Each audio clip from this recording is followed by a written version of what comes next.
ಪತ್ರ ನಿವಾರಕಂ ಶಾಂತೈಕ್ಯ ಪದಂ ಸಿದ್ಧಾರೂಢಂ ಭಜೆ.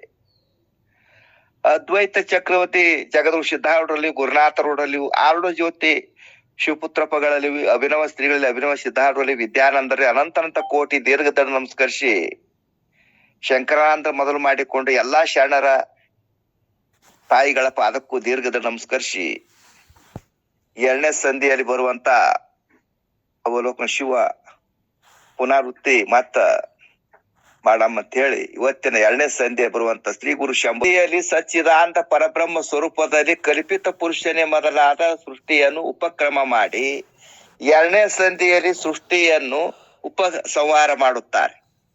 ಅಂದರೆ ಉಪಕ್ರಮ ಉಪಸಂಹಾರ ಲಿಂಗದಿಂದ ಅಧಿಷ್ಠಾನ ಸಚ್ಚಿದಾನಂದವಾದ ತನ್ನ ನಿಜ ಸ್ವರೂಪವನ್ನು ತೋರಿಸುತ್ತಾರೆ ಎಂಬ ಭಾವು. ಈ ಸೂತ್ರದಲ್ಲಿ ಜಡಗಳಾದ ಪಂಚಭೂತಗಳ ಧರ್ಮಗಳು ತನಗೆ ಇಲ್ಲ ಎಂಬುದು ಹೇಳುತ್ತಾರೆ. ಜಡ ಪಂಚಭೂತ ಧರ್ಮಗಳು ಆತ್ಮನಿಗಿಲ್ಲ ಮಡದಿ ನೋಡಿದು ಜಡ ಒಪ್ಪುವುದರಿಂದ ಅಂತ ಸೂತ್ರ ಇಪ್ಪಾದಿ ಹೇಳ್ಕೊತ ಬಂತು. ತಾನು ಜ್ಞಾನ ಸ್ವರೂಪನಾಗಿರುವುದರಿಂದ ಜ್ಞಾನವಿಲ್ಲದಂತ ಭೂಮಾದಿ 5 ಭೂತಗಳು ಕಠಿಣತ್ವಾದಿ ಧರ್ಮಗಳು ತನಗಿಲ್ಲ ಎಂದು ತಿಳಿ ಅಂತ ಹೇಳ್ಕೊತ ಬಂತು. ಸ್ತ್ರೀ ಮಹಾದೇವಂಗೆ ಸೋಮಂಗೆ ಸುಖಪೂರ್ಣ ಧಾಮಂಗೆ ಸತ್ಯ ಚಿದ್ರೂಪಂಗೆ ಕಾಮಿತ ಜನ ಕಲ್ಪ ಭೂಜಂಗೆ ಶಂಭುವಿಂಗ ಗಾಮೋದಿಂದ ವಂದಿಸುವೆನು ಎಂದು ಈ ಪದ್ಯ ಅರ್ಥವನ್ನು ಮೊದಲನೇ ಸಂಧಿ ಆರಂಭದಲ್ಲಿ ಹೇಳಿರುತ್ತದೆ. ಇನ್ನು ಯಾಜ್ಞವಲ್ಕ್ಯರು ಮೈತ್ರೇಗೆ ದೇಹಾದಿ ಧರ್ಮಗಳು ಆತ್ಮನಿಗಿಲ್ಲ ಎಂದು ಹೇಳುತ್ತಾರೆ. ಯಾಜ್ಞವಲ್ಕ್ಯ ಮಹಾಯೋಗೇಶ್ವರು ತನ್ನ ಜಾಯೆ ಮೈತ್ರೇಗೆ ಮುದದಿಂದ ಕಾಯಾದಿ ಧರ್ಮ ಆತ್ಮನಿಗಿಲ್ಲ ಎಂಬುದು ವೈಯಾರದಿಂದ ಅರುಪಿಯನು ಅಂತ ಹೇಳಿದರು. ಶ್ರೀಮತ್ ಯಾಜ್ಞವಲ್ಕ್ಯ ಮಹರ್ಷಿಗಳು ತನ್ನ ಸತಿಗಳಾದ ಮೈತ್ರೇಯನ್ನು ಕುರಿತು ದೇಹ ಇಂದ್ರಾದಿಗಳ ಧರ್ಮಗಳು ತನಗೆ ಇಲ್ಲ, ಧರ್ಮಗಳು ತನ್ನ ನಿಜ ಸ್ವರೂಪಕ್ಕೆ ಇಲ್ಲ ಎಂಬುದು ಹೇಳಲಿಕ್ಕೆ ಉದ್ಯುಕ್ತರಾದರು. ಶರೀರದಲ್ಲಿ ತೋರುವ ಯಾವ ಕಠಿಣ ಧರ್ಮ ಉಂಟು ಅದು ಪೃಥ್ವಿಯ ಧರ್ಮ ಅಲ್ಲದೆ ಆತ್ಮನ ಧರ್ಮ ಅಲ್ಲ ಎಂದು ಹೇಳುತ್ತಾರೆ.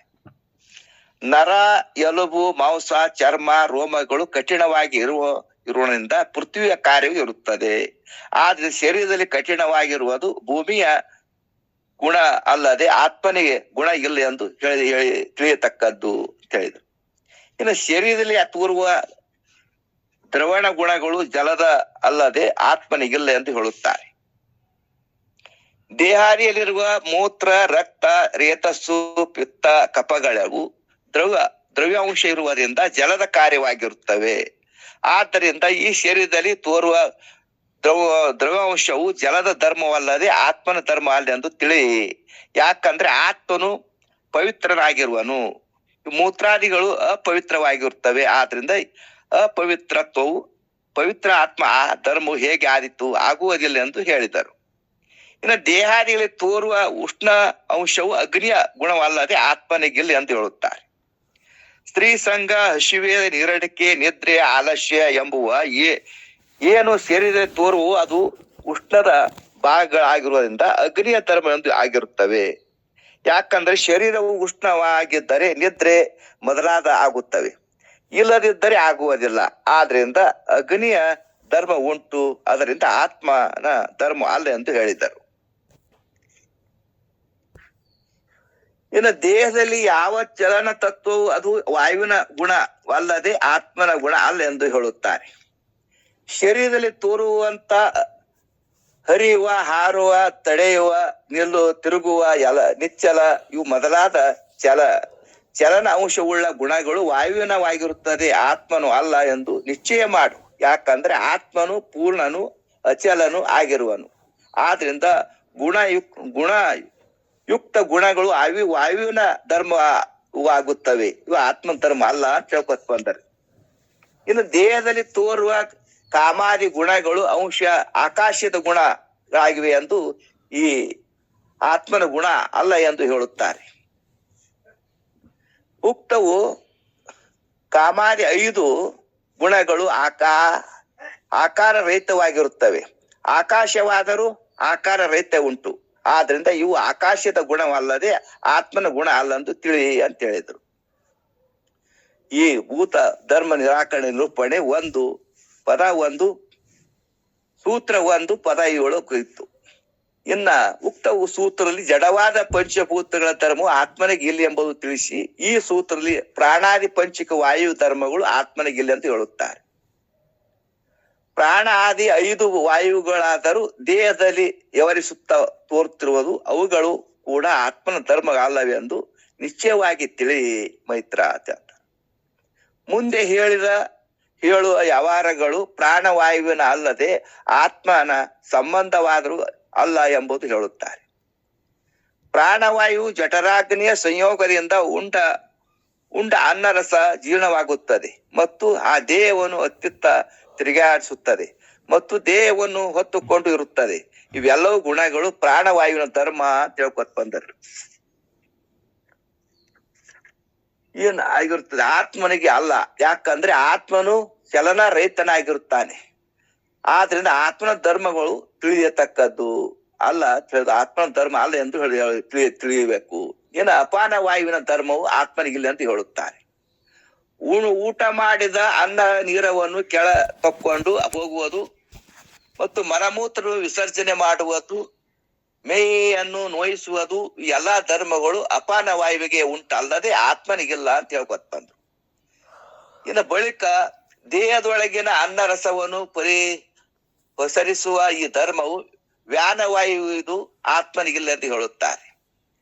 ಊಟ ಮಾಡಿದ ಅನ್ನ ನೀರು ಜಠರಾಗ್ನಿಯಿಂದ ಪಾಕವಾದ ನಂತರ ರಸವು ಬಾಕಿ ಉಳಿಯುವುದು. ಆ ರಸವನ್ನು ತಕ್ಕೊಂಡು ಎಲ್ಲಾ ನಾಡಿ ಮೊದಲಾದವುಗಳಿಗೆ ಒಯ್ದು ಕೊಡುವ ಸ್ವಭಾವವು ವ್ಯಾನವಾಯುವಿಗೆ ಇರುತ್ತದೆ, ಹೊರತು ಆತ್ಮನಿಗಿಲ್ಲ ಎಂದು ತಿಳಿ ಅಂತ ಹೇಳಿದರು. ಶೀನು ಕೆಮ್ಮು ಮೊದಲಾದಗಳ ಉಂಟು ಮಾಡುವ ಉದಾನ ವಾಯುವಿನಿದೆ, ಅದು ಆತ್ಮನಿಗಿಲ್ಲ ಅಂತ ಹೇಳುತ್ತಾರೆ. ಕಂಠದಶೆಯಲ್ಲಿರುವ ಉದಾನ ವಾಯು ಶೀನು, ಬಿಕ್ಕಳಿಕೆ, ದಮ್ಮು, ಕೆಮ್ಮು, ಡೇಕರಿಕೆ ಮೊದಲಾದ ಮಾಡುವುದಲ್ಲದೆ ಆತ್ಮನ ಮಾಡುವುದಿಲ್ಲ. ಯಾಕಂದ್ರೆ ಅವನು ನಿರ್ವಿಕಾರ ಧರ್ಮ ಉಳ್ಳವನಾಗಿರುತ್ತಾನೆ ಎಂದು ಹೇಳಿ.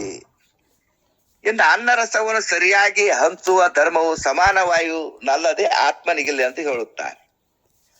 ಅನ್ನದ ರಸವನ್ನು ಎಲ್ಲಾ ನಾಡಿಗಳಿಗೂ ಸಮಾನವಾಗಿ ಹಂಚಿ ಹಾಕುವ ಗುಣವು ನಾಭಿಯ ದೇಶದಲ್ಲಿರುವ ಸಮಾನ ವಾಯುವಿನಲ್ಲದೆ ಆತ್ಮನಿಗಿಲ್ಲ ಅಂತ ಹೇಳಿದ್ರು. ಆತ್ಮಗೆ ಪ್ರಾಣಾದಿ ವಾಯು ಧರ್ಮಗಳು ನಿರಾಕರಣೆ ನಿರೂಪಣೆ ಸೂತ್ರ 2ಕ್ಕೆ ಪದ 12ಕ್ಕೆ ಸೂತ್ರ ಹೇಳಿದ್ರು. ಬಳಿಕ ಈ ಹಿಂದಿನ ಸೂತ್ರದಲ್ಲಿ ಪ್ರಾಣ ಆದಿಗಳು ಪಂಚವಾಯುಗಳ ಧರ್ಮವು ಹೇಳಿ ಈ ಸೂತ್ರ ಆತ್ಮನು ಕರ್ಮ ರಹಿತನಾಗಿ ಅಕ್ರಿಯನು ಆದ್ದರಿಂದ ಕರ್ಮೇಂದ್ರಿಯಗಳ ಧರ್ಮವು ಆತ್ಮನಿಗಿಲ್ಲ ಅಂತ ಹೇಳುತ್ತಾರೆ. ವಾಕಾದಿ ಪಂಚ ಕರ್ಮೇಂದ್ರಿಯಗಳು ಕರ್ಮಕ್ಕೆ ಸಂಬಂಧಗಳಾಗುತ್ತವೆ. ಆತ್ಮನು ಕ್ರಿಯಾರಹಿತನಾದ್ರಿಂದ ಅವುಗಳ ಧರ್ಮವು ಆತ್ಮನಿಗೆ ಇಲ್ಲ ಎಂಬ ಭಾವವು. ವಾಗೇಂದ್ರಿಯ ಧರ್ಮವು ಆತ್ಮನಿಗಿಲ್ಲ ಎಂದು ಹೇಳುತ್ತಾರೆ.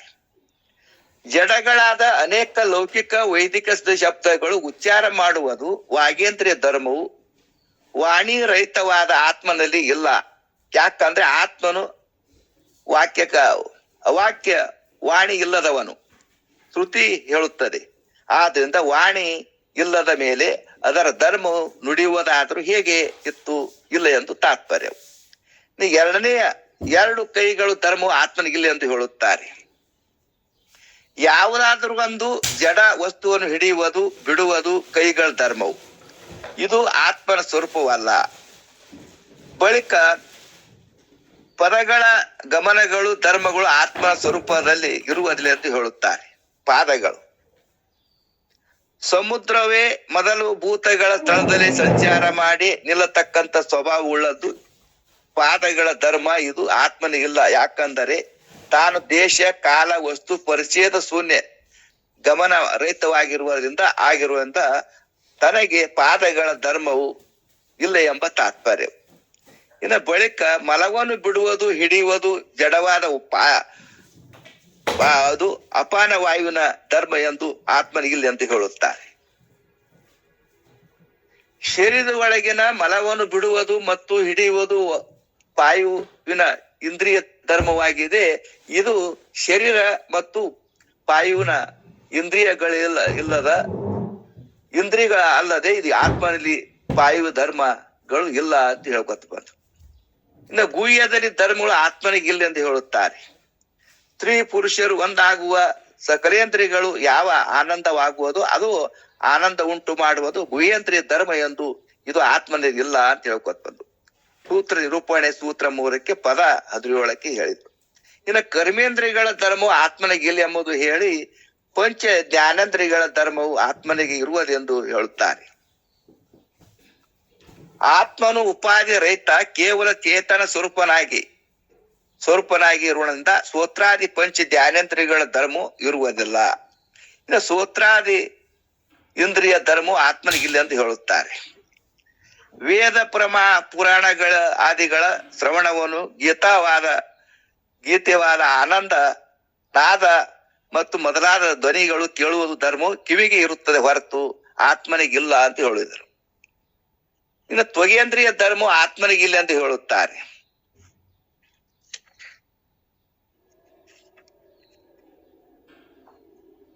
ಮೃದು ಕಠಿಣ ಶೀತ ಉಷ್ಣ ಮೊದಲಾದಗಳು ಹರಿಯುವ ಧರ್ಮವು ತ್ವಗೇಂದ್ರಿಯಕ್ಕೆ ಇರುತ್ತದೆ.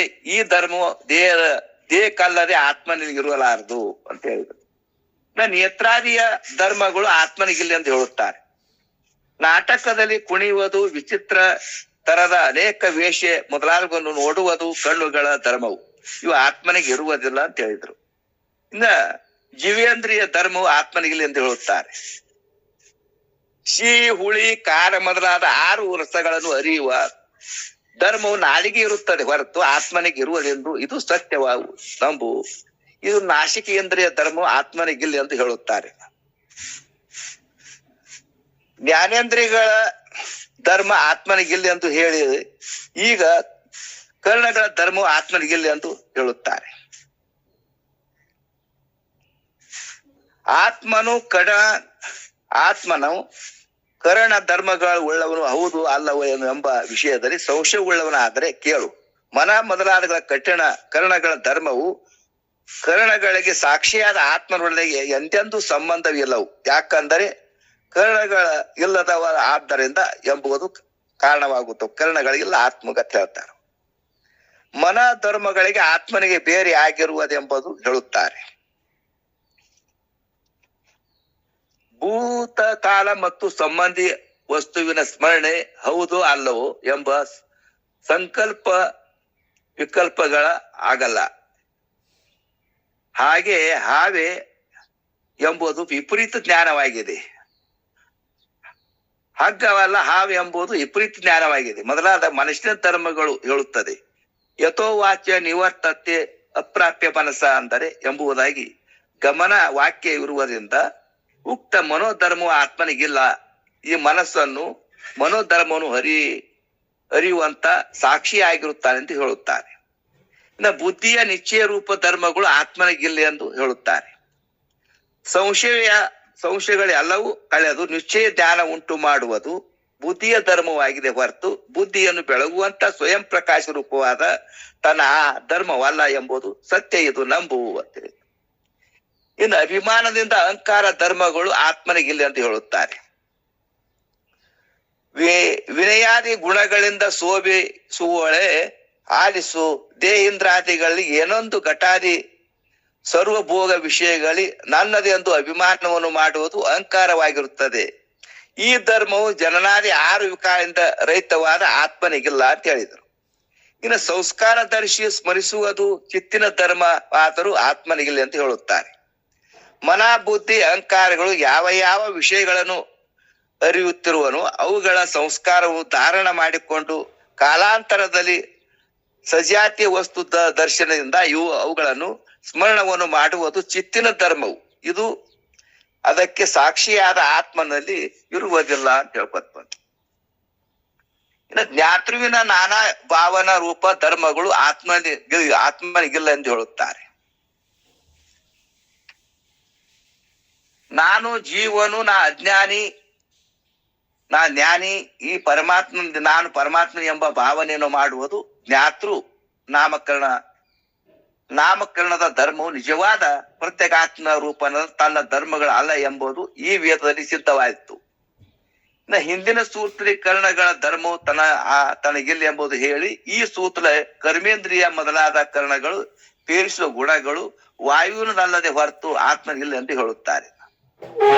ಶರೀರ, ಇಂದ್ರಿಯ, ವಿಷಯ ಮೊದಲಾದವುಗಳು ಕುರಿತು ವ್ಯವಹರಿಸುವ ಗುಣ ವಾಯುವಿನದಲ್ಲದೆ ಆತ್ಮನಿಗಿಲ್ಲ. ಶರೀರ ವ್ಯಾಪಾರವು ವಾಯುವೇಂದ್ರಿಯ ಆಗುತ್ತದೆ ಹೇಳುತ್ತಾರೆ. ಶರೀರದಲ್ಲಿ ಜ್ವರಾದಿ ರೋಗಗಳು ವಾಯುವಿನಿಂದಲೇ ಉಂಟಾಗುತ್ತದೆ. ಹೇಗಂದರೆ ಚಿತ್ತದಿಂದ ವಾಯು ನಾಡಿಯಲ್ಲಿ ಮದೋನ್ಮುಖವಾಗಿ ಗಜದಂತೆ ಸಂಚರಿಸಲಿಕ್ಕೆ ಹತ್ತಲು ಧಾತುಗಳು ವ್ಯತ್ಯಾಸಗಳಾಗುವವು. ಆದ್ದರಿಂದ ಜಠರಾಗ್ನಿ ಹೆಚ್ಚು ಕಡಿಮೆ ಆಗುವುದು.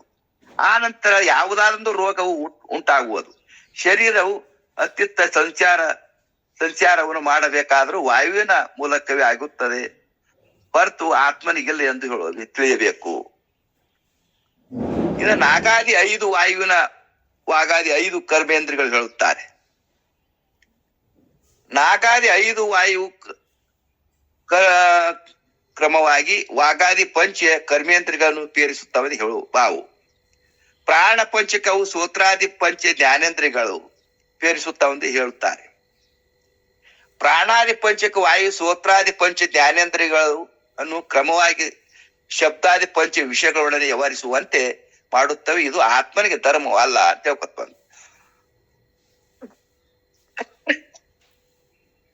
ವೈರಂಬಾದಿ ವಾಯು ಮನ ಮೊದಲಾದವುಗಳು ಪೇರಿಸ್ತವೆಂದು ಹೇಳುತ್ತಾರೆ.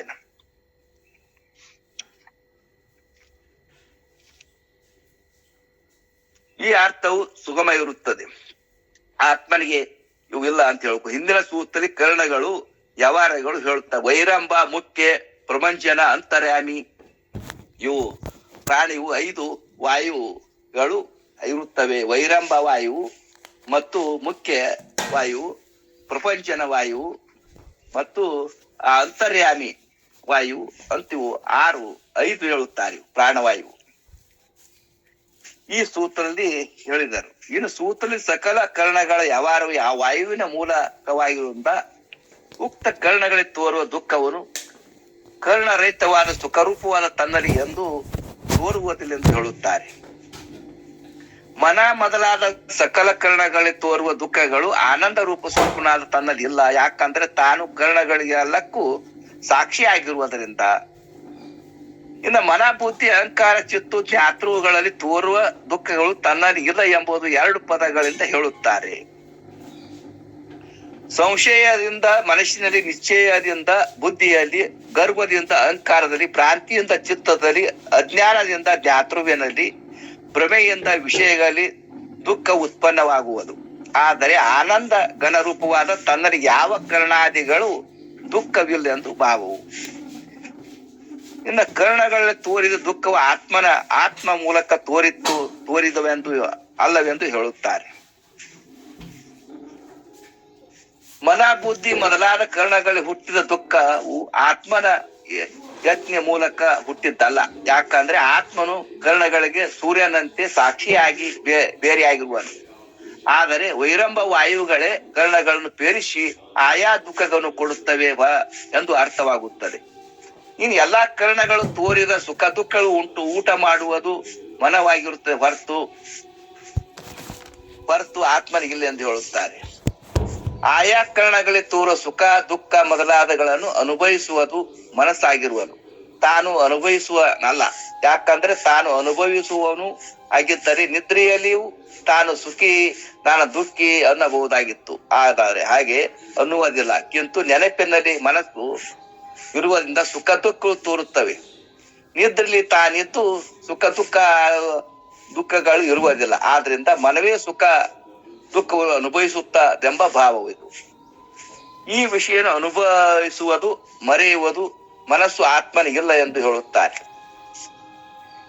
ಯಾವುದಾದ್ರೂ ಒಂದು ಅನುಭವಿಸಲ್ಪಟ್ಟ ವಿಷಯಗಳನ್ನು ನೆನಪು ಮಾಡುವುದರಲ್ಲಿ ಮರೆಯುವುದಾಗಲಿ ಮನುಷ್ಯನ ಧರ್ಮವಲ್ಲದೆ ಆತ್ಮನ ಧರ್ಮ ಅಲ್ಲವೆಂದು. ಯಾಕಂದರೆ ಆತ್ಮನ ಶರೀರಕ್ಕೆ ಹೊರತಾದರೂ ಮನ ಮತ್ತು ಅಗೋಚರವಾದವನು ಸಾಕ್ಷಿಯಾಗಿರುತ್ತೆ ಎಂದು ಭಾವವು. ಆತ್ಮನು ಕರ್ಮಕ್ಕೆ ಕರ್ತನಲ್ಲ, ಕಿಂತು ಕರ್ಮೇಂದ್ರಿಯರಿಗೆ ಕರ್ಮಗಳು ಮಾಡುತ್ತವೆ ಎಂದು ಹೇಳುತ್ತಾರೆ.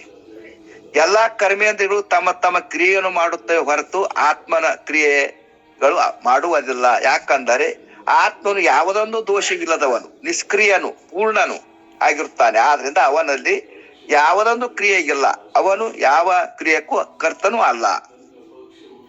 ಇನ್ನು ಅನೇಕ ಶಬ್ದಾದಿಗಳು ವಿಷಯಗಳನ್ನು ಭಿನ್ನ ಭಿನ್ನ ಆಗಿ ತಿಳಿಯುವ ಧರ್ಮಗಳು ಜ್ಞಾನೇಂದ್ರಿಯಗಳಿಗೆ ಉಂಟ ಅಲ್ಲದೆ ಆತ್ಮನಿಗಿಲ್ಲ ಎಂದು ಪ್ರತಿಪಾದನೆ ಮಾಡುತ್ತಾರೆ. ಈ ಮುಂದೆ ಕಾಣುವ ಜಗತ್ತಿನಲ್ಲಿ ಅನೇಕ ತರಗಳಾದ ಶಬ್ದಾದಿ ವಿಷಯಗಳು ಏನು ಗೋಚರ ಆಗುತ್ತಿರುವವು ಅವೆಲ್ಲವೂ ಜ್ಞಾನೇಂದ್ರಿಯ ಮೂಲಕ ತೋರುತ್ತವೆ ಹೊರತು, ಅಂದರೆ ಪ್ರತಿಯೊಂದು ವಿಷಯಗಳು ಬೇರೆ ಬೇರೆ ತೋರುವುದು ಇಂದ್ರಿಯ ಸಂಬಂಧ ತೋರುತ್ತವೆ ಹೊರತು ಆತ್ಮನದು ಮೂಲಕ ಅಲ್ಲ. ಆತ್ಮನು ಏಕಮೇವಾದ್ವಿತೀಯ ಆಗಿರುವನು. ಆದ್ರಿಂದ ಆತ್ಮನಲ್ಲಿ ಭೇದತ್ವವಿಲ್ಲವೇ ಎಂಬ ಭಾವ. ಇನ್ನು ಬಳಿಕ ಸಕಲ ಕರ್ಣಗಳ ಯಾವಾರು ತಾನೇ ಆಗುವುದು. ಕರ್ಣಗಳು ಜಡವಾದ್ರಿಂದ ಆತ್ಮನು ನಿಷ್ಕ್ರಿಯನು ಅದ್ವಯನು ಆಗಿರುವುದರಿಂದ ಆತ್ಮನಿಂದ ಯಾವಾರು ಸಂಭವಿಸುವುದಿಲ್ಲ. ಶಂಕೆಯನ್ನು ಮಾಡಿದರೆ ಆತ್ಮನ ಯತ್ನೆ ಇಲ್ಲದೆ ಕಿಂತು ಆತ್ಮನ ಸನ್ನಿಧಾನ ಯಾವಾರು ನಡೆದಿರುತ್ತದೆ ಹೊರತು ಅಕರ್ತ ಆಗಿರುತ್ತಾನೆಂದು ಹೇಳುತ್ತಾರೆ. ಏ ತರುಣಿ ಕೇಳು, ಯಾವುದೊಂದು ಕರ್ಣಗಳ ವ್ಯಾಪಾರವು ಆತ್ಮನ ಯತ್ನದಿಂದ ಆಗುವುದಿಲ್ಲ, ಅವುಗಳಿಂದಲೂ ಅಲ್ಲ, ಕಿಂತು ಆತ್ಮನ ಸನ್ನಿಧಾನ ಮೂಲಕ ತನ್ನ ತಾನೇ ವ್ಯಾಪಾರವು ನಡೆದಿರುತ್ತದೆ. ಹೇಗಂದ್ರೆ ಕಣ್ಣುಗಳು ರೆಪ್ಪೆಯನ್ನು ಮುಚ್ಚುವುದು ತೆಗೆಯುವುದು ಹೇಗೋ ಹಾಗೆ ಪ್ರಾಣವಾಯು ಯತ್ನವಲ್ಲದೆ ಗಮನ ಮಾಡುವುದು ಹೇಗೋ ಹಾಗೆ ಈ ಕರ್ಣಗಳು ವ್ಯವಹಾರವು ನಡೆದಿರುವುದೆಲ್ಲವೂ ನಡೆಯುತ್ತಂದು ತಿಳಿಯತಕ್ಕದ್ದು. ಇನ್ನು ಕರ್ಣಗಳ ವ್ಯವಹಾರವು ಅವುಗಳಲ್ಲಿ ತೋರಿದ ದುಃಖವು ಆತ್ಮನಿಗೆ ಸಂಬಂಧ ಇಲ್ಲವೆಂದು ಹೇಳಿ ಈ ದೇಹ ಪ್ರಾಣ ಮನಸ್ಸು ಇವುಗಳು ಸಂಬಂಧ ಧರ್ಮಗಳು ಹಾಗೂ ಸಾತ್ವಿಕ ರಾಜಸ ತಾಮಸ ರೂಪ ಗುಣಗಳ ಧರ್ಮಗಳು ಆತ್ಮನಿಗಿಲ್ಲ ಎಂದು ಯುಕ್ತಿಯಿಂದ ಮೂಲಕ ನಿರೂಪಿಸುತ್ತಾರೆ. ನೇತಾಡುತ್ತಿರುವ ಕೇಶ ಪಾಶೆ ಧರ್ಮಗಳು ತನಗೆ ಹೇಗೆ ಸಂಬಂಧವಿಲ್ಲವೋ ಅದರಂತೆ ಜನನ ಮರಣ ಹಸಿವು ತೃಷೆ ಮೊದಲಾದ 6 ಧರ್ಮಗಳು ನನಗೆ ಇರುವುದಿಲ್ಲ ಎಂದು ತಿಳಿ. ಇವಕ್ಕೆ ಊರ್ಮಿ ಎಂಬ ನಾಮವು ಯಾಕಂದರೆ ಸಮುದ್ರದಲ್ಲಿ ಇರುವ ತೆರೆಗಳು ಒಂದರ ಮೇಲೆ ಒಂದು ಬರುವಂತೆ ಇವು ಒಂದು ತಪ್ಪಿದರೆ ಮತ್ತೊಂದು ಯಾವಾಗಲೂ ಬರುವಂತೆ ಸ್ವಭಾವ ಉಳ್ಳವು ಆಗಿವೆ. ಆದ್ರೆ ಇವುಗಳಿಗೆ ತೆರೆ ಎಂದು ಕರೆದರು. ಇದರಂತೆ ಸತ್ವ ರಜ ತಮಗಳಾದ್ರೂ ಒಂದಲ್ಲ ಒಂದು ಇರತಕ್ಕಂಥ ಸ್ವಭಾವ ಉಳ್ಳವಾಗಿವೆ. ಅಂದರೆ ನೆಗ್ಗಲ ಮುಳ್ಳಿನಂತೆ ಒಂದು ಗುಣ ಎದ್ದಾಗ 2 ಗುಣಗಳು ಬಿದ್ದಿರುತ್ತವೆ ಎಂಬ ಭಾವು. ಅಂತೂ 6 ಊರ್ಮಿಗಳು 3 ಗುಣಗಳು ಶುದ್ಧ ರೂಪವಾದಿಂದ ಅವುಗಳಿಗೆ ಆತ್ಮನದಿಲ್ಲ ಹೇಳುತ್ತಾರೆ. ಉಕ್ತ 6 ತೆರೆಗಳನ್ನು ವಿಶೇಷ ರೂಪದಿಂದ ವರ್ಣಿಸುತ್ತಾರೆ. ದೇಹಾದಿಗಳಿಗೆ ತೋರುತ್ತಿರುವ ಜನನಾದಿ ತೆರೆಗಳು ಏನೊಂದು ವಿಕಲ್ಪ ರೂಪ ತೆರೆ ಇಲ್ಲದ ತನ್ನ ನಿಜ ಸ್ವರೂಪದಲ್ಲಿ ಎಂದೂ ತೋರುವುದಿಲ್ಲೆಂಬ ಭಾವು ತಾತ್ಪರ್ಯ. ಸತ್ವಗುಣ ಧರ್ಮವನ್ನು ಹೇಳುತ್ತಾರೆ. ಉಕ್ತ ಸತ್ವಗುಣದ ಧರ್ಮಗಳು ಎಲ್ಲವೂ ಇವು ತನ್ನ ಜ್ಞಾನಗನ ಸ್ವರೂಪದಲ್ಲಿ ಇಲ್ಲ ಎಂದು ಹೇಳುತ್ತಾರೆ. ಇನ್ನು ರಜೋಗುಣ ಧರ್ಮವು ಆತ್ಮನ ಸ್ವರೂಪದಲ್ಲಿ ಇಲ್ಲ ಎಂದು ಹೇಳುತ್ತಾರೆ. ಉಕ್ತವು ರಜೋಗುಣ ಧರ್ಮವು ಗುಣ ಸಾಕ್ಷಿ ಆತ್ಮನಿಗೆ ಇರುವುದೆಂದು ತಿಳಿಯತಕ್ಕದ್ದು. ಇನ್ನು ತಮೋಗುಣ ಧರ್ಮ ಆತ್ಮನಿಗೆ ಇಲ್ಲ ಎಂದು ಹೇಳುತ್ತಾರೆ. ಉಕ್ತ ತಮೋಗುಣದ ಧರ್ಮವು ತನ್ನಲ್ಲಿ ಇರುವುದಿಲ್ಲ. ಯಾಕಂದ್ರೆ ಯಾವತ್ತು ಸಾತ್ವಿಕಾದಿ ಗುಣಗಳು ಎದುರಿಟ್ಟು ಅರಿಯುವಂತ ತಾನು ಅವುಗಳಿಗೆ ಸಾಕ್ಷಿಯಾಗಿರುತ್ತಾನೆ. ಆದ್ರಿಂದ ಅವು ತನ್ನಲ್ಲಿ ಇಲ್ಲ ಎಂಬ ಭಾವ. ಇನ್ನು ಬಳಿಕ 3 ಶರೀರಗಳ ಗುಣಗಳ ಧರ್ಮವನ್ನು ಆತ್ಮನಿಗೆ ಇಲ್ಲ ಎಂದು ಪ್ರತಿಪಾದನೆ ಮಾಡುತ್ತಾರೆ. ಸರ್ವ ಸಾಕ್ಷಿ ನಿರ್ಲೇಪನಾಗಿರುತ್ತದೆ ಆತ್ಮನಿಗೆ ಯಾವ ಧರ್ಮಗಳು ಪರಿಶಿ ತಿಳಿಯತಕ್ಕಂಥವು ಅರ್ಧ ಹುಚ್ಚರೆ ಎಂದು ಹೇಳುತ್ತಾರೆ. ಅಜ್ಞಾನವುಳ್ಳ ಬಾಲಕನು ಮೋಡಗಳ ಗಮನ ಮಾಡುತ್ತಿರಲಿಕ್ಕೆ ಆ ಗಮನ ಧರ್ಮಗಳು ಅವನಿಗೆ ಇಲ್ಲ ಅಂತ ಚಂದ್ರಲ್ಲೇ ಆರೋಪ ಮಾಡುತ್ತವಂತೆ ಜನಗಳು ಶರೀರ ಕಠಿಣ ಶರೀರ ಕರ್ಣ ಗುಣ ಸುಖ ದುಃಖ ಮೊದಲಾದ ಧರ್ಮಗಳು ನಿರ್ಧರ್ಮ ನಾಮ ಆತ್ಮನಲ್ಲಿ ಆರೋಪ ಮಾಡುತ್ತಾರೆ. ಅಂದ ಮೇಲೆ ಅವರ ಅರ್ಧ ಹುಚ್ಚರ ಆಗಿರುತ್ತಾರೆ ಅಂತ ತಾತ್ಪರ್ಯ. ಅರ್ಥಾರ್ಥ ನಿರ್ವಿಕಾರ ರೂಪನ್ನೇ ಆತ್ಮನಲ್ಲಿ ಯಾವ ವಿಕಾರವೂ ಸಂಭವಿಸುವುದಿಲ್ಲ. ಆದ್ರಿಂದ ನಿರ್ಧರ್ಮ ನಿತ್ಯ ನಿರ್ವಿಕಾರ ಸಾಕ್ಷಿ ಸ್ವಯಂ ಪ್ರಕಾಶ ಇರುತ್ತಾನೆಂದು ಹೇಳುವ ಭಾವು. ಇನ್ನು ಈ ಸೂತ್ರದಲ್ಲಿ ಪೂರ್ವ ಸೂತ್ರೀಯ ಸಡರ್ಮಿ ಸತ್ವಗುಣ ಮೊದಲಾದವನು ಧರ್ಮವು ಆತ್ಮನಿಗೆ ಇರುವನು ಎಂದು ಹೇಳುತ್ತಾ ದೃಕ್ಕಿನ ಸ್ವರೂಪವನ್ನು ತಿಳಿಸಿ ದೃಶ್ಯ ರೂಪ ಜಗತ್ತು ಸ್ವಪ್ನಂತೆ ಆತ್ಮಲ್ಲಿ ತೋರಿದಾಗಾದರೂ ಇದರಿಂದ ತನ್ನ ನಿಜ ಸ್ವರೂಪಕ್ಕೆ ಹಾನಿಗಿಲ್ಲ ಎಂದು ಹೇಳುತ್ತಾರೆ. ದೇಹವೇ ಮೊದಲಾಗಿ ತೋರುವ ಯಾವತ್ತೂ ಜಗತ್ತು ಸ್ವಪ್ನಂತೆ ಸುಳ್ಳಾಗಿರುತ್ತದೆ. ಸ್ವಪ್ನವು ಜಾಗೃತ ಕಾಲದಲ್ಲಿ ಸುಳ್ಳಾದರೂ ವಾಸನಾ ರೂಪದಿಂದ ಕೇವಲ ಕೆಲವು ವೇಳೆ ಹೇಗೆ ತೋರುವುದು ಹಾಗೆ ಜಗತ್ತಾದರೂ ಸುಳ್ಳೆಂದು ತಿಳಿದರೂ ಕೇವಲ ಕಾಲ ವಾಸನಾ ರೂಪದಿಂದ ಬದಲಿನಂತೆ ತೋರುತ್ತಿರುತ್ತದೆ. ಆದರೂ ತನಗೆ ಅದರಿಂದ ಬಾಧಕವಿಲ್ಲ. ವಾಸನೆ ಆದರೂ ತನ್ನಷ್ಟು ತಾನೇ ನಾಶವಾಗುತ್ತದೆ. ಇನ್ನು ಜಗತ್ತು ಅಂದರೆ ಯಾವುದಕ್ಕೆ ಅನ್ನಬೇಕು ಎಂದು ಕೇಳಿದರೆ ಜಗತ್ತು ಈ ಶಬ್ದದ ಅರ್ಥವನ್ನು ನಿರೂಪಣೆ ಮಾಡುತ್ತಾರೆ ಅವರು. ಮೈತ್ರಿ ಕೇಳು ಅವಸ್ಥಾತ್ರಯಗಳು ತನುತ್ರಯಗಳು ಜೀವತ್ರಯಗಳಿಂದ ಕೂಡಿಕೊಂಡು ಈ ಶೋಭಾಯಮಾನವಾಗಿರುವುದೇ ಈ ಜಗತ್ತು ಸಚ್ಚಿದಾನಂದ ಸ್ವರೂಪನಾದ ತನ್ನಲ್ಲಿ ಸ್ವಪ್ನಂತೆ ಕಲ್ಪಿತವಾಗಿರುತ್ತದೆ. ಕಲ್ಪಿತ ವಸ್ತು ಮಿಥ್ಯವಾಗಿರುತ್ತದೆ. ಮಿಥ್ಯ ಕಲ್ಪಿತ ಪದಾರ್ಥಗಳಿಂದ ಅಧಿಷ್ಠಾನವಾದ ತನ್ನ ನಿಜಕ್ಕೆ ಯಾವ ಹಾನಿಯೂ ಇಲ್ಲ ಎಂದು ಬಾಬು ಅಂತ ಕೇಳಿದ್ರು. ಈ ಜಗತ್ತು ನಾಮರೂಪ ಕ್ರಿಯೆಯಿಂದ 3 ವಿಧವಾಗಿ ತೋರುತ್ತೆ ಎಂದು ಹೇಳುತ್ತಾರೆ.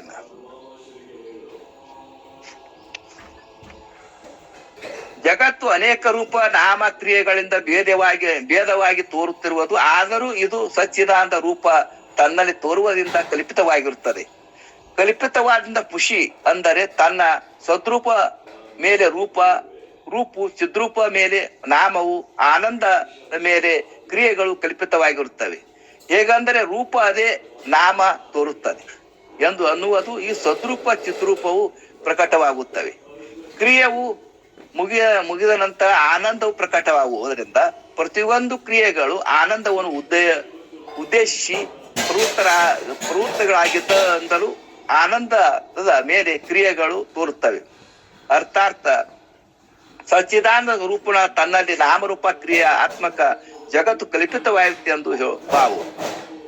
ಇನ್ನು ಬಳಿಕ ಸಹಕಾರಗಳಾದ ಸುಕ್ತಿ ರಜ್ಜು ಮೊದಲಾದವುಗಳು ಕಲ್ಪಿತವಾದಿಂದ ರಜತ ಸರ್ಪ ಮೊದಲಾದವುಗಳು ತೋರುವಬಹುದು. ಆದರೆ ಬ್ರಹ್ಮವು ನಿರಾಕಾರವಾಗಿದೆ.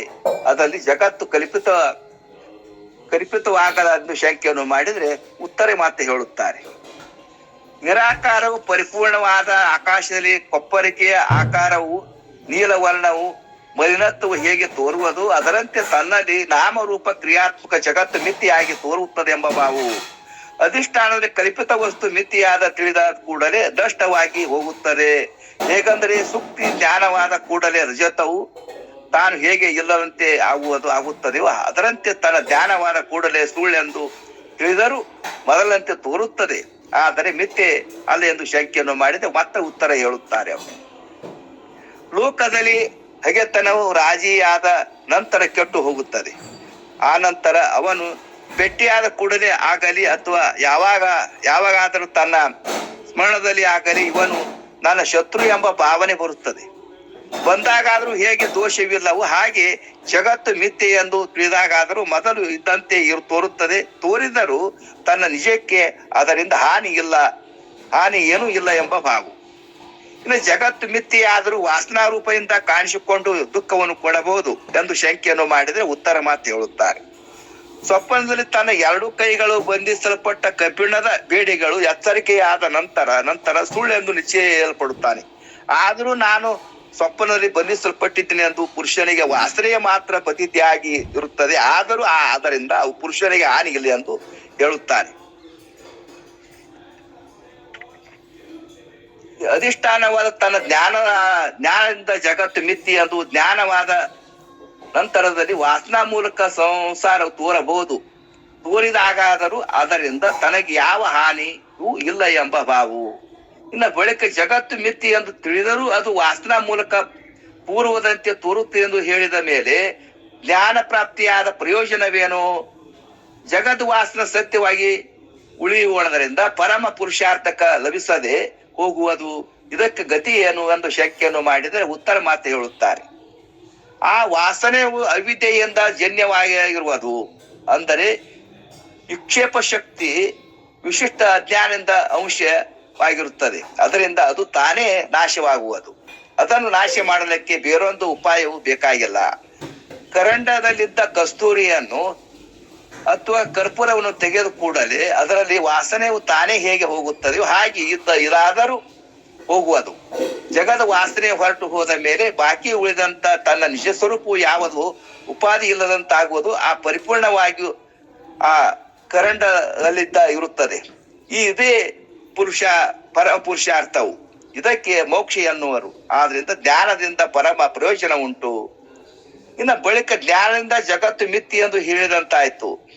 ಅರ್ಥಾತ್ ಅಜ್ಞಾನದಿಂದ ಸತ್ಯವೊಂದು, ಜ್ಞಾನದಿಂದಲೇ ಮಿಥ್ಯೆ ಜಗತ್ತು ತೋರುವುದು ಆಯ್ತು. ಆದ್ರಿಂದ ಈ ಸತ್ಯ ಮಿಥ್ಯೆ ಭಾವನೆ ಮೂಲಕ ಜಾಗ್ರಾದಿ ಅವಸ್ಥೆಗಳು ತೋರುತ್ತವೆ ಎಂದು ಹೇಳುತ್ತಾ ಕಡೆಗೆ ಆತ್ಮನು 4 ಅವಸ್ಥೆಗಳಿಗೆ ಬೇರೆ ಆಗಿರುತ್ತಂತ ಹೇಳುತ್ತಾರೆ.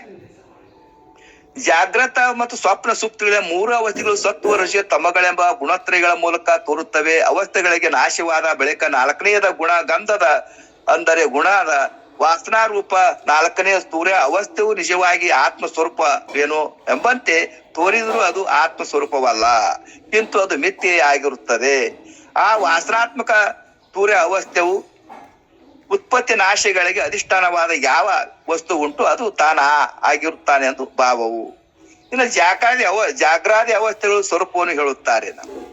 ಜಗತ್ತು ಸತ್ಯ ಎಂಬ ಭಾವನೆಯು ಜಗತ್ತರ ಅವಸ್ಥೆಗಳು ಇದು ಸುಳ್ಳು ಎಂಬ ಭಾವನೆ ಸ್ವಪ್ನವು, ಇದು ಸತ್ಯ ಮಿಥ್ಯೆ ಎಂಬ 2 ವಿಧವಾದ ಭಾವನೆಗಳು ತೋರುವುದರಿಂದ ಸುಪ್ತಿ ಅವಸ್ಥೆ ಎಂದು ತಿಳಿಯತಕ್ಕದ್ದು. ಉಕ್ತ 3 ಅವಸ್ಥೆಗಳಿಗೆ ತಿಳಿಸಿಕೊಳ್ಳುವುದರಿಂದ ದೃಶ್ಯವಾಗಿ ತಿಳಿಯುವುದರಿಂದ ದೃಷ್ಟವಾಗಿ ಹೀಗೆ ದೃಶ್ಯ ಮತ್ತು ದೃಷ್ಟಗಳು ಸ್ವರೂಪವನ್ನು ಹೇಳುತ್ತಾರೆ. ಜಾಗ್ರಾದಿ 3 ಅವಸ್ಥೆಗಳನ್ನು ತಿಳಿಸಿಕೊಳ್ಳುವುದರಿಂದ ದೃಶ್ಯಗಳೆಂದು, ಅವುಗಳನ್ನು ಅರಿಯುವುದು ದ್ರಷ್ಟಾನೆಂದು, ಹೀಗೆ ದೃಶ್ಯ ಮತ್ತು ದ್ರಷ್ಟ ಎಂಬ 2 ಭೇದಗಳು ತೋರುತ್ತವೆ. ದ್ರಷ್ಟನಿಗೆ ಮಾಯಾ ನಾಮಕ ಶರೀರವು ಒದಗುವುದು, ಅದು ಕೂಡ ಅಂತರದಲ್ಲಿ ದೃಶ್ಯವಾಗಿರು ಎಂಬುದು ಹೇಳುತ್ತಾರೆ. ಇನ್ನು ಜಾಗ್ರಾದಿ 3 ಅವಸ್ಥೆಗಳು ದೃಶ್ಯ, ಅವುಗಳನ್ನು ಅರಿಯುವಂತ ದ್ರಷ್ಟನು ನಾನು, ಅವುಗಳಿಗೆ ಭಿನ್ನವಾಗಿ ಇದ್ದೇನೆ ಎಂಬುದು. ಹೀಗೆ ತನ್ನ ಸ್ವರೂಪನು ಸಂಧಾನವನ್ನು ಮಾಡುತ್ತಿರಲು ಈ ಅಭ್ಯಾಸ ರೂಪ ಯೋಗದಿಂದ ಆ ಅದೃಷ್ಟನಿಗೆ ಮಾಯಾ ನಾಮಕ ಶರೀರವು ಅಥವಾ ಕಾರಣ ನಾಮಕ ಶರೀರವು ಪ್ರಾಪ್ತವಾಗುವುದು. ಈ ದೇಹವಾದರೂ ಅಂತರದಲ್ಲಿ ದೃಶ್ಯವಾಗುವುದು. ಅಂತರದಲ್ಲಿ ದೃಶ್ಯವಾಗಿ ಅಂದರೆ ತನ್ನಿಂದ ತಿಳಿಸಿಕೊಳ್ಳುವುದರಿಂದ ಭಾವವು. ಇನ್ನು ಆಭಾಸ ಚೈತನ್ಯದೊಡನೆ ಕೂಡಿದ ಮನಸ್ಸು ಉಳ್ಳ ಪ್ರಾಣಿಗಳು ಚೇತನ ರೂಪಗಳೆಂದು ಇದು ಇಲ್ಲದಿರುವುದೇ ಅಚೇತನವೆಂದು ಪ್ರಸಿದ್ಧವಾಯಿತು ಆಗಿತ್ತು. ಈ ಚೇತನ ಅಚೇತನಗಳ ಜಗತ್ತು ಮನಸ್ಸು ಅರಿಯುತ್ತಿರುವುದು. ಇದು ಅರಿಯುವುದನ್ನು ಬಿಟ್ಟು ಸ್ಥೂಲ ಶರೀರದಲ್ಲಿ ಅಡಗಲಾಗಿ ಅದೇ ಮಾಯಾ ಶರೀರದ ಧರ್ಮವು. ಆದ್ರಿಂದ ಆಭಾಸ ಚೈತನ್ಯದೊಡಗೂಡಿದ ಮನಸ್ಸು ಇಂದ್ರಿಯಗಳ ದ್ವಾರ ಹೊರಗೆ ಬಂದು ಚೇತನ ಅಚೇತನ ಆತ್ಮಕ ಜಗತ್ತನ್ನು ಅರಿಯುವುದೇ ವಿಸ್ತಾರವೆಂದು ಹೀಗೆ ಅರಿಯುವುದನ್ನು ಬಿಟ್ಟು ಮೂಲ ಕಾರಣದಲ್ಲಿ ಅಡಗಿರಲು ಸಂಕೋಚವೆಂದು ಹೇಳಲ್ಪಡುತ್ತದೆ. ಸಂಕೋಚ ವಿಸ್ತಾರಗಳೆರಡೂ ಮಾಯಾ ಶರೀರದ ಧರ್ಮಗಳಾಗುತ್ತವೆಂದು ಭಾವು. ಇದನ್ನು ತೂರ್ಯ ಅವಸ್ಥೆ ಎನಿಸುವುದು. ಇನ್ನು ಮತ್ತು ತೂರ್ಯ ಅವಸ್ಥೆಯ ಸ್ವರೂಪವನ್ನು ಹೇಳುತ್ತಾರೆ. ಜಾಗ್ರ ಸ್ವಪ್ನ ಸುಪ್ತಿ ಎಂಬ 3 ಅವಸ್ಥೆಗಳನ್ನು ಒಂದು ಇದ್ದಾಗ ಕಾಲಕ್ಕೆ ಮತ್ತೊಂದು ಇರುವುದಿಲ್ಲ. ಆದ್ರಿಂದ ಇವು ಕಪಟ ರೂಪವಾಗಿರುತ್ತವೆ. ಈ ಅವಸ್ಥೆಗಳನ್ನು ಅರಿಯುವಂತ ವಿಶ್ವಾದಿ ಜೀವರು ಏನೊಂದು ತೂರದೆ ತೆರೆ ಅಡಿಗೆದ ಸಮುದ್ರದಂತೆ ಇರಲಾಗಿ ಅದು ತೂರ್ಯ ಅವಸ್ಥೆ ಎನಿಸುವುದು. ತೂರ್ಯ ಅವಸ್ಥೆಯ ಗುಣ ಅವಸ್ಥೆ ಅಲ್ಲ, ನಿರ್ಗುಣ ಅವಸ್ಥೆಯೂ ಅಲ್ಲ, ಕಿಂತು ಗುಣಗಂಧ ಅವಸ್ಥೆ ಎಂದು ಹೇಳುತ್ತಾರೆ. 4ನೇಯ ಅವಸ್ಥೆಯು ಗುಣಗಳ ಆಗಿರುತ್ತದೆ. ಆದ್ರಿಂದ ಸತ್ವಾದಿ ಗುಣಗಳ ಮೂಲಕ ತೋರುವ ಜಾಗ್ರಾದಿ ಅವಸ್ಥೆಯೂ ಅಲ್ಲ, ಹಾಗೂ ಯಾವುದೊಂದು ಗುಣವಿಲ್ಲದ ನಿರ್ಗುಣ ಸ್ವರೂಪ ಅಲ್ಲ, ಕಿಂತು ಗುಣಗಂಧಾತ್ಮಕ ಅವಸ್ಥೆ ಆಗಿರುವುದೆಂಬ ಭಾವ. ಮತ್ತು ಇನ್ನು ತೂರ್ಯ ಅವಸ್ಥೆ ಸ್ವರೂಪವನ್ನು ವರ್ಣಿಸುತ್ತಾರೆ. ತೂರ್ಯ ಅವಸ್ಥೆ ಮಾಯಾ ಉಪಾದಿಯಿಂದ ಕೂಡಿದ್ದು ಮತ್ತು ಜಾಗ್ರಾದಿ ಅವಸ್ಥೆಗಳು ಗುಣಾತ್ಮಕವಾಗಿರುತ್ತವೆ. ಇದು ಗುಣಗಳ ಗಂಧ ಅವಸ್ಥೆ ಆಗಿರುತ್ತದೆ. ಸಕಲ ಜೀವಿಗಳು ಏನೊಂದು ಪ್ರಯತ್ನವನ್ನು ಮಾಡದಿದ್ದರೂ ತಮ್ಮಷ್ಟಕ್ಕೆ ತಾವೇ ಹುಟ್ಟಿ ನಾಶವಾಗಿ ಹೋಗುವಂತ ಜಾಗ್ರಾದಿ 3 ಅವಸ್ಥೆಗಳಿರುತ್ತವೆ. ಅವು ತೂರ್ಯ ಅಡಗಿದ ಕೂಡಲೇ ಉಳಿದಂತ ಯಾವ ಸ್ವರೂಪ ಉಂಟು ಅದು ತೂರ್ಯ ಅವಸ್ಥೆ ಎಂದು ಹೇಳಲ್ಪಡುತ್ತದೆ. ಇದಕ್ಕೆ ತನ್ನಷ್ಟಕ್ಕೆ ತಾನೇ ತೋರುತ್ತೆ ಎಂದು ತೋರಿದಿಲ್ಲ, ತಾನೇ ತೋರಿದ್ದಲ್ಲದಕ್ಕಿಂತ ಅಭ್ಯಾಸ ದ್ವಾರ ಪ್ರಾಪ್ತವಾಗುವುದು ಇರುವುದು. ಯುಕ್ತ ಮಾಯಾ ಶರೀರ ಧರ್ಮವು ಮಾಯೆಗೆ ಸಾಕ್ಷಿಯಾದ ಆತ್ಮನಿಗಿಲ್ಲ ಎಂದು ಹೇಳುತ್ತಾರೆ. ಮಾಯಾ ಶರೀರ ಧರ್ಮವು ತನಗಿಲ್ಲ, ಯಾಕಂದರೆ ಆ ಮಾಯೆಯನ್ನು ತಾನು ಅರಿಯುವುದರಿಂದ ಮಾಯವು ತನ್ನಿಂದ ಅರಿಸಿಕೊಳ್ಳುವುದರಿಂದ ಮಿಥ್ಯೆ ಆಗುತ್ತದೆ. ಅರಿಯುವಂತ ತಾನು ಎಲ್ಲಾ ಕಡೆಗೂ ಪೂರ್ಣವಾಗಿರುವುದರಿಂದ ತಲಕ್ಕೆ ಬುದ್ಧಿಯು ಪ್ರತ್ಯೇಕ ಆತ್ಮ ಸ್ವರೂಪನದ ಆಕಾರವಾಗುತ್ತದೆ. ಆ ಸ್ಥಿತಿಗೆ ತುರ್ಯಾವಸ್ಥೆ ಎಂದು ಕರೆಯುವರು. ಅದು ನಿಜವಾಗಿ ಸಾಕ್ಷಿಯ ರೂಪ ಆತ್ಮನ ಏನೋ ಅನ್ನುವ ಹಾಗೆ ಕಂಡು ಬಂದರೂ ಅದು ಉತ್ಪನ್ನವಾದ್ದರಿಂದ ಅವಶ್ಯ ನಾಶವಾಗುತ್ತದೆ. ಆದ್ರಿಂದ ಆತ್ಮ ಸ್ವರೂಪವಲ್ಲ ಅಥವಾ ಸಾಕ್ಷಿ ಭಾವ ಉಪಲಕ್ಷಣವಾಗಿದೆ. ಆದ್ರಿಂದ ಉಪಲಕ್ಷಿತವಾದ ನಿಜವನ್ನು ತೋರಿಸಿ ತಾನು ನಾಶವಾಗುತ್ತದೆ. ಆದ್ರೆ ಅದು ಆತ್ಮ ಸ್ವರೂಪವಲ್ಲ. ಏ ಮೈತ್ರಿ, ಈ ಮಾತು ನಿಜವೇ ಎಂದು ನಂಬು. ತೂರೇ ಅವಸ್ಥೆಯು ಸುಳ್ಳೆಂದು ನಾನು ಹೇಳುವುದಿಲ್ಲ. ಕಿಂತು ಚೈತೋ ಉಪಾರಾಯ ರೂಪಂ ಮೇ ಸಾಕ್ಷಿ ತಪಿ ನ ತಕ್ತಿ ಉಪಲಕ್ಷಣ ಮೇಯಂ ವಿಸ್ತರಂಗ ಚಿದ್ಬದೆ. ಅಂದರೆ ಪ್ರತ್ಯೇಕ ಆತ್ಮ ಚೈತನ್ಯವಾದ ಆಕಾರವಾದ ಸಾಕ್ಷಿಯಾದರೂ ಸತ್ಯವಾದದ್ದಲ್ಲ. ಯಾಕಂದ್ರೆ ಅದು ಸಮುದ್ರಕ್ಕೆ ಉಪಲಕ್ಷಣವಾಗಿರುತ್ತದೆ. ಆದ್ರಿಂದ ಅದು ಸುಳ್ಳಾಗಿದೆ, ದೃಶ್ಯಗಳಾಗಿರುವವು. ಆದ್ರಿಂದ ಮಿಥ್ಯೆ ಆಗಿರುತ್ತದೆ ಹೊರತು ಇವುಗಳ ಸ್ವರೂಪ ಎಂದಿಗೂ ಸತ್ಯ ಆಗದು. ಆದ್ರಿಂದ